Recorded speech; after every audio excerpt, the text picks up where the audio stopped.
The house is clean and sparkling. You stand and look at the kitchen, the living room, dining room, and even the bathroom, wondering how these things got so clean. Just before, everything was trashed and cluttered, and no matter how many times you've tried to clean before, you can never get rid of any of the mess.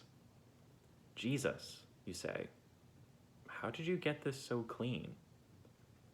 Because only I can clean this house. There's nothing you can do apart from me. All you had to do was realize that you needed to clean the house.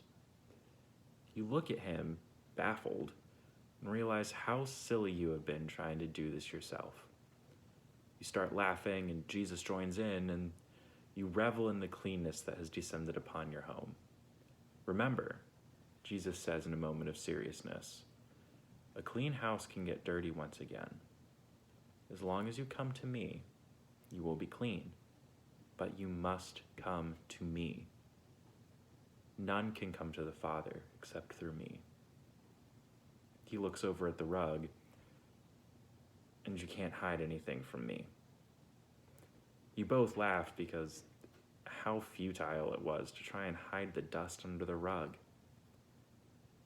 We've all experienced this.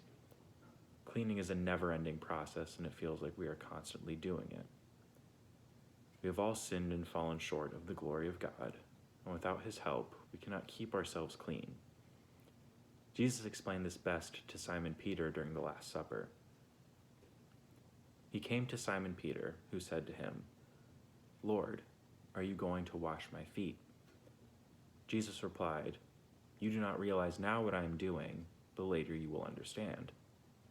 "No," said Peter, "you shall never wash my feet." Jesus answered, "Unless I wash you, you have no part with me." "Then, Lord," Simon Peter replied, "not just my feet, but my hands and my head as well." Jesus answered, "Those who have had a bath need only to wash their feet. Their whole body is clean, and you are clean, though not every one of you."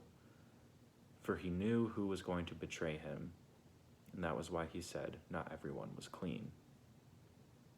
We can do our best, but it is in our very nature to sin.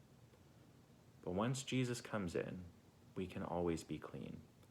We can always come to him and be forgiven and cleansed.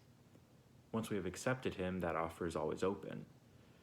And how wonderful that is, to know that forgiveness is but a whisper away.